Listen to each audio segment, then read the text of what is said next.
hindi ko pinapakita kahit na kanina. Parang ganun. So, yun, doon, in a way, doon ko siya na-persuade kasi nakita niya yung difference ng pag siya sa kapag sa ibang tao. Kami para kami nagpalit kasi. Uy, parang sinabi ko rin yung kanina balik sa alam mo, baliktad na tayo. Parang minsan nakaka-sad for myself kasi I want my own self. Oo. Pero like, baliktad eh. Lagi niya sinasabi sa akin yun, kahit before pa. Pero recently kasi may bago na namang panibago sa amin na. Pero before pa sa outside, sinasabi niya yun. Sabi ko, hindi naman siguro it's a bad thing. More of, may nakikita kang bagong mundo in new life. New perspective. Pero kasi I like my perspective more dati. Same. You can, pero it's more of, siyempre, ikaw pa rin naman yun. Mababalik mo yun. Mababalik mo Okay, yun. sa bagay. More of, you're learning. Yun lang naman yun. Hindi naman pagkat ganyan ka na, is ganyan ka na all throughout. Balik mo yun if you want to. And in due time. Ako personally, I don't cry nga. I don't cry. Lalo nung unang dito. Talaga. I don't cry. Ako yung iyakin, siya yung talagang matigas. Nakatingin lang ako sa kanya. Pero nung Ganun nagano na, Nagaganto na sila. nagaganto na kami. Meet halfway. Nag-return sila. Okay lang. Kaya okay din ako kasi. Oh, yun din sinasabi ko sa kanya. Kasi that's the best thing of having different personalities. You learn from each Isipin mo other. same kayo. A lot. Kasi kung same mo lang, stagnant ba? Stagnant Yung yan.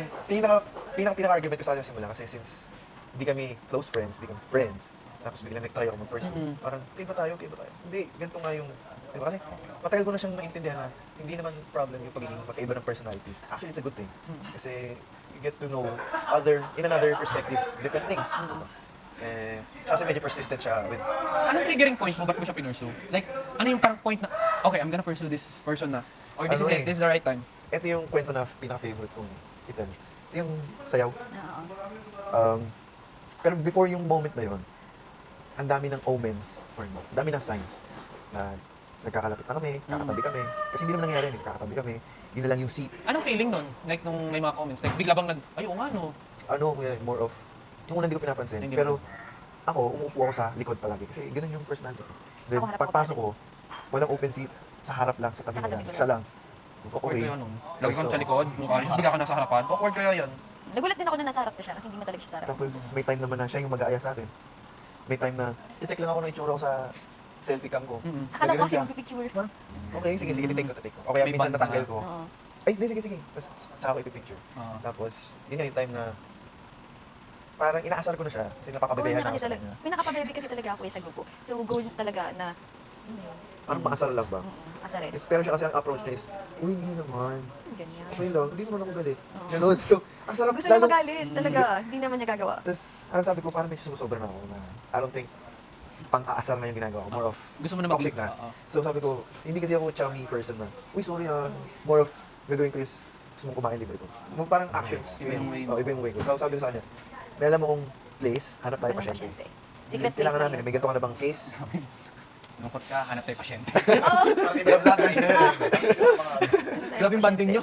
So, actually kasi first time yun na masolo ko siya. As in, na walang anyone, tas private kami. Ba't ka kagad pumayag na ano? Kasi alam ko magaling siya sa clinic. Oh. So doon, nakakaramdam ka na nag-usap siya. Ako hindi ko Yung pa- next na mangyayari. Okay. Kasi di pasyente kami. More of, apology ko yun, kaya ako siya inaya. Bumabawi. Tapos, sabi ko sa kanya, itong place na to ako lang may alam. Pinakita sa akin ng friend ko, ganito, ganyan. Tapos, may pinag-awayan, yung spark sa kanya kasi yung buko.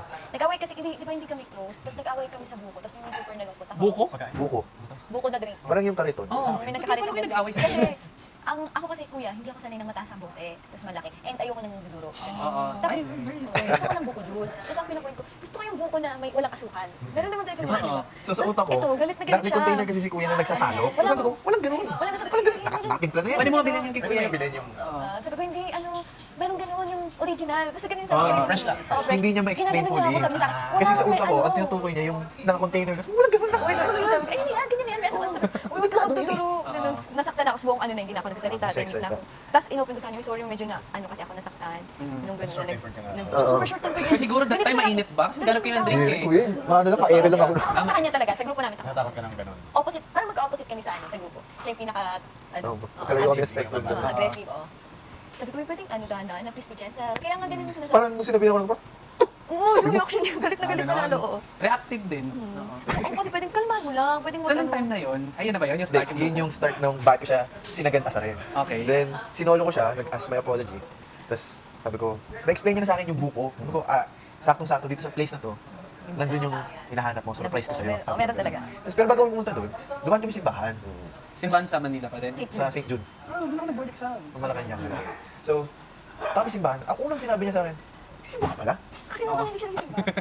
Kasi mukhang sobra talaga siyang anong So, na-offend ka? Hindi. Parang hindi naman na-offend, more of, Ang judgmental.